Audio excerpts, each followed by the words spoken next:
Video ಕಾಲ್ನಲ್ಲಿ ಮಗುವಿನ ಮುಖ ತೋರಿಸಿಲ್ಲ ಎಂಬ ಕಾರಣಕ್ಕೆ ಅತ್ತೆಗೆ ಅಳಿಯ ಚಾಕು ಇರಿದ ಘಟನೆ ಬೆಳಗಾವಿಯಲ್ಲಿ ನಡೆದಿದೆ. ಅರವಿಂದ ಬಂಧಿತ ಆರೋಪಿ 45 ವರ್ಷದ ಮಹಾದೇವಿ ಚಾಕು ಇರಿತಕ್ಕೆ ಒಳಗಾದ ಮಹಿಳೆ.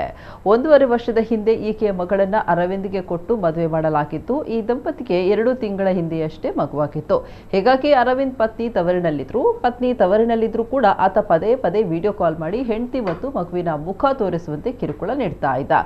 ಅಳಿಯನ ವಿಡಿಯೋ ಕಾಲ್ಗೆ ಬೇಸತ್ತ ಅತ್ತೆ ಮಹಾದೇವಿ ಕೆಲಸ ಬಿಟ್ಟು ಮೊಬೈಲ್ ಹಿಡ್ಕೊಂಡು ಕುಳಿತುಕೊಳ್ಳಲು ಆಗಲ್ಲ, ದಿನಕ್ಕೆ 1 ಬಾರಿ ಮಾತ್ರ ವಿಡಿಯೋ ಕಾಲ್ ಮಾಡುವಂತೆ ಹೇಳಿದ್ರು. ಈ ವೇಳೆ ಕೋಪಗೊಂಡ ಈತ ಅತ್ತೆಗೆ ಅವಾಚ್ಯ ಪದಗಳಿಂದ ನಿಂದಿಸಿದ್ದಾನೆ. ಇದಕ್ಕೆ ಪ್ರತಿಯಾಗಿ ನಮ್ಮೂರಿಗೆ ಬಂದ್ರೆ ನಿನ್ನನ್ನು ಸುಮ್ಮನೆ ಬಿಡಲ್ಲ ಅಂತ ಅತ್ತೆ ಗದರಿಸಿದ್ರು. ಈ ಜಗಳದಿಂದ ಕೆರಳಿದ ಅರವಿಂದ್ ಅತ್ತೆ ಮನೆಗೆ ಬಂದು ಆಕೆಗೆ ಚಾಕು ಇರಿದಿದ್ದಾನೆ. ಅಷ್ಟೇ ಅಲ್ಲದೆ ಇದು ಜೈಲು, ನಾಳೆ ಬೇಲ್, ನಿನ್ನ ಬಿಡಲ್ಲ ಅಂತ ವಾಟ್ಸಪ್ ಸ್ಟೇಟಸ್ ಹಾಕೊಂಡಿದ್ದ. ಇನ್ನು ಚಾಕು ಇರಿತಕ್ಕೊಳಗಾಗಿದ್ದ ಮಹಾದೇವಿಯವರನ್ನ ಕುಟುಂಬಸ್ಥರು ಆಸ್ಪತ್ರೆಗೆ ದಾಖಲಿಸಿದ್ದಾರೆ. ಸದ್ಯ ಪೊಲೀಸರು ಈ ಬಗ್ಗೆ ಪ್ರಕರಣ ದಾಖಲಿಸಿಕೊಂಡಿದ್ದಾರೆ.